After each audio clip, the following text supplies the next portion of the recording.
But instead of entering into a dissertation which would appear to you useless, I think it's sufficient to repeat in general terms what I have already had the pleasure of mentioning to you personally. That is that all the experiments and observations I have made or been able to collect have fully convinced me that mercurial preparations are the only means by which a radical cure can be effected. Mercury is, of all medicines, that which most effectually answers our expectations, provided there be yet no organic injury, and provided it be administered with prudence and under proper circumstances. I should not, however, wish it to be understood that I mean to exclude all other remedies, such as local bleeding, blisters, purgatives, refrigerants. I'm afraid you will think I'm entering into superfluous details with you, who, as a pupil of Mascagni, must know better than anybody that nothing so satisfactorily exhibits this state of an organ as the manner in which it executes its functions. If I add that as the ordinary operation of mercurial medicines is to stimulate the liver, to perform its natural secretions, the quantity and quality of the preparation must be solely adapted to obtain that end. The appearance must point out to us the advantages already gained and must be our sole guide in the application of the great remedy, the recommendation of which is the principal object of this letter. I have the honor to be, S. London, Saturday. One of the most distinguished pupils of Dr. Curry did not confine himself to recommending to me the use of mercurial preparations. He wished to enable me to judge by my own observation the efficacy of this specific. For that purpose, he took me to the different establishments of the capital and gave me opportunities of witnessing the effect produced by it in cases of hepatitis and of chronic fluxes occasioned by residents in India or within the tropics. I experienced the same kindness and attentions from several other skillful practitioners of London. Everyone communicated to me the result of his observations and his own views and ideas on the subject. I had also access to every museum or collection. The name of Napoleon was a passport of admittance everywhere. Nobody wished to appear an accomplice in the conduct of the ministers. I had with me the introduction to and the proofs of 30 plates of the great anatomical works of Mascagni, the publication of which I had superintended. I showed them to some physiologists who spoke of them in the world, and curiosity was generally excited. Everybody wished to see that beautiful work, and from the learned, the expression of the admiration excited found its way into the public papers. We now possessed, it was said, a topographical map, a panorama of the human body, the frame of the edifice, the pieces which determine its form, give it grace, and produce its motions, the fibers which transmit the acts of the will, the canals through which flow the humors that form the blood. All was described, all was traced with a degree of neatness and perfection hitherto unexampled. Dissection was henceforth superfluous, and anatomy was no longer a disgusting study. This introduction was published under the patronage of the Prince Regent, and the editors had requested me to present the dedication of it to His Royal Highness. This I did through the medium of Lord Bathurst, to whom I again renewed our incessant request to be allowed to set off. As usual, I received the most positive promises, and the usual result followed them. Ships were continually sailing for the Cape or St. Helena, but his lordship was so unlucky that he was either not apprised of it in time or could not procure a passage. Up to the moment of my departure, I had not had anything to do with the police, and I had no idea that it was so timorously inclined. I could never have supposed, for instance, that anatomical plates would furnish matter for suspicion.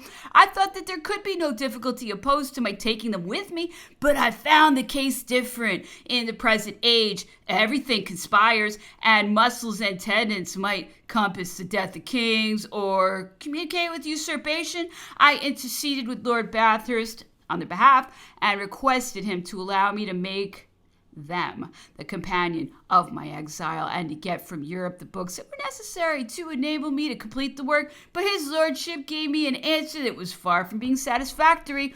It seemed, therefore, that suspicions existed, which it was necessary to dispel. To open a correspondence would have been a tedious process and of doubtful issue, and I therefore adopted a more straightforward course. I took the plays to Lord Bathurst's office and submitted them to his inspection. His lordship's reception was most affable. He looked at the plates, examined them minutely, and asked me several questions concerning the work itself and the obstacles and delays that my residence at St. Helena would oppose to its publication. Several persons came in whilst his lordship was looking at the plates, and they also expressed themselves equally gratified. The undertaking was vast, they said, and well conceived, and deserved to be patronized by the British government. How could I abandon occupation so noble and useful to go and reside on a miserable rock? What inconceivable infatuation! They were Englishmen, and I am a Frenchman. We could not possibly understand each other. I therefore thanked them for their kindness and requested his lordship to hasten the period of our departure, which had been so often promised and deferred. My interview with his lordship had lasted more than an hour, and I had received the assurance that I should be allowed to take the plates with me and that we should sail very shortly. I went away full of hope and joy, but the illusion was of short duration. I was soon assailed with offers and threats. England abounds in first-rate practitioners, and I could not therefore suppose that there really existed any intention to secure my presence and my services. The object was to insult Napoleon, to degrade me, and all the riches of India would have been insufficient to atone for so base an attempt. Every endeavor to corrupt me, having proved ineffectual, means were tried to bring me to commit myself. We had at last received notice to hold ourselves in readiness to depart, and I had been to take leave of some friends and was accompanying a lady home when I was accosted by several individuals of mean appearance who began to load me with the most opprobrious epithets and to vociferate abuse against the French and against the lady who was with me. As long as they had confined their insults to me personally, I had contained myself, but I could not suffer them to insult a lady of respectability, and I was on the point of giving way to a movement of anger, but my companion checked me and led me into a neighboring house where I met with one of the chief magistrates. I was greatly agitated and almost out of breath, and related to him with vehemence the insult to which I had been exposed. You may think yourself very fortunate, said he, that this lady perceived a snare laid for you. Otherwise you might have committed yourself with those vagabonds and been arrested and detained. Justice would have been ultimately done and you would have had satisfaction, but in the meantime the vessel might have sailed and you would have lost your passage. These observations of this magistrate had the effect of pacifying me immediately. I perceived the danger from which I had escaped and became perfectly calm and resigned. All the agents of the police together would have been unable to provoke me. It was the 8th of July and our departure was fixed for the next day. We were required to sign our consent to our exile and a promise to submit to the regulations in force at St. Helena. I should have accepted much harder conditions still, and I therefore signed without making a single observation, and never in my life did I give my signature with so much satisfaction. The letter from the minister stated that we were to embark at Deptford, but it afterwards turned out to be a mistake, and that Gravesend was the place. To Gravesend, therefore, we accordingly went. The vessel in which we were to sail was called the Snipe, and was worthy of the hands that had selected it. It was a trading brig of very inferior description, laden with flour and covered with large pieces of timber of every kind, and not having a clear space of 2 square feet. It also leaned on one side, so that we had no space in which to move. We were compelled to keep ourselves in a very painful attitude during a long voyage, and we ran the risk of being upset from one moment to the other. I applied to the magistrate. He listened to us, as they all did, made a great many promises, and kept none. The captain and his crew corresponded with the vessel, and I concluded that he had not been selected without some motive. It appears that my complaint to the magistrate had soured him, and I therefore resolved to be prepared to encounter his benevolence. I purchased provisions. He exclaimed against the inutility of the expense in which Ave wanted me to join him, and he swore that his vessel was amply supplied, and that we should have everything we could wish for during our passage. I took no notice of these observations and continued to lay in my stock, and it was fortunate that I did so, as I soon had occasion to find out. We had to do with a man of sordid feelings who calculated everything, even the advantage that could be gained over the powers of the appetite. A pot of beer, some salt beef, and a fowl, which a single sailor would have easily dispatched, composed the dinner of the whole colony.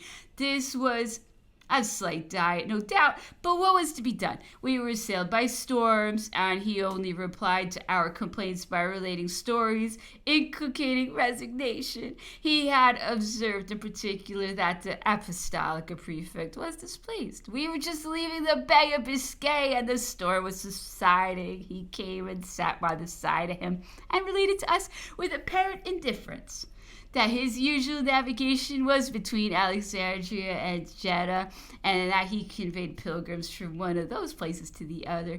The Quran prescribes abstinence, and he took care to enforce the observance of that precept. But temperance is not generally the virtue of devotees, and these pilgrims wanted water and provisions.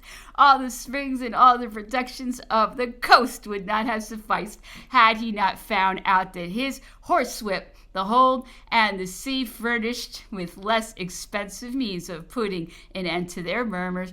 From that moment nobody had ever attempted to make a tavern of his ship, and all had religiously submitted to a praiseworthy abstinence.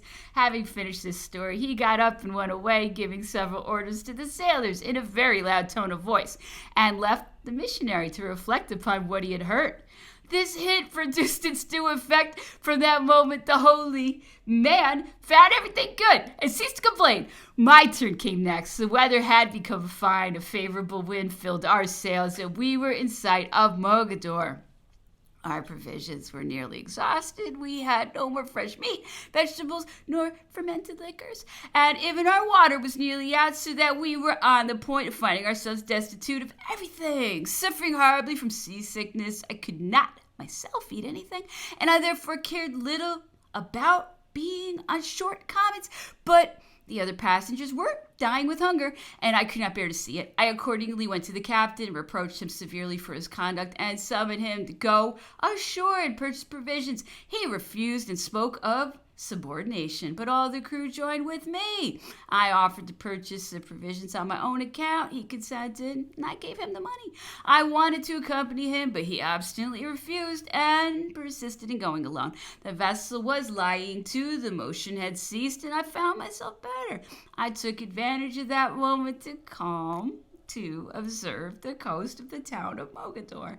The town appeared to me ill-built and irregular, and the plain without trees or verdure. I saw nothing but sand and misery, and such is indeed the only prospect these desolate regions offer. The scene was, however, varied by a few dromedaries that were eating a scanty grass growing in the midst of the downs and dragging on a wretched existence.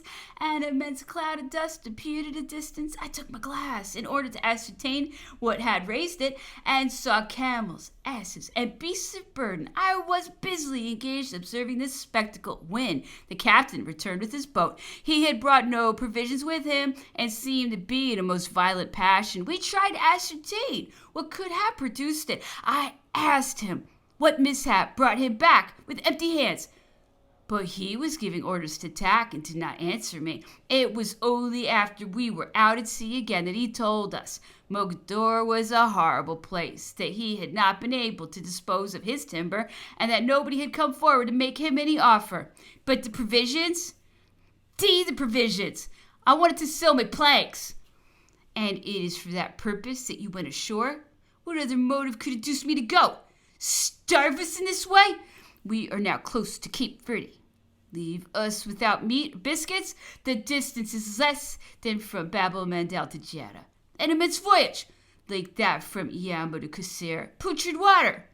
The Catholic religion does not command ablution. I understand you threaten, you wish to intimidate. I, to insinuate that the indignities to which the pilgrims were exposed, privations and dungeons, await us? You exaggerate. You exult in the recollection of the infamous manner in which you then behaved. Towards Turks, they were men, very intractable, who would not listen to anything and who harangued too much. Do you understand me? But what have I to do with these discussions? There is everything on board my ship that can be desired, and the passengers whom I receive may be content with what I think sufficient for myself. You are 5, and I have received £200 for you all. Is it enough to entitle you to be so particular? Ought I to have paid £1.10 anchorage in order to satisfy an inordinate appetite? Such was the noble motive of this pirate. He exposed his passengers and the crew of the ship to die of hunger. In order to save the expense of so large a sum, I would have given 10 times that amount to relieve them from their painful situation. But it was too late. The wind continued favorable, and we were going 4 knots an hour. We were obliged to resign ourselves to our fate. Presently, we got amongst some rocks, but fortunately the sea was calm and our sordid captain very skillful. He sounded, tacked, steered clear of the rocks, and succeeded in extricating us from the perilous situation into which he had thrown us. He thought to touch at the island of Gary, and it turned out to be an uncultivated shore on which he fancied there must be a great number of savages. He therefore resolved to go and reconnoiter it, and taking from his cabin a few rusty swords and guns out of order, he prepared to set out on this great expedition at the head of 4 persons.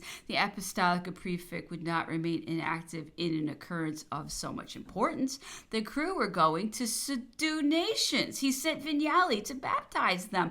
Unfortunately, however, the conquerors and the missionary found nobody to reduce or to convert. They came back, and we were going to sail when we saw an armed schooner bearing down upon us. It was a revenue schooner.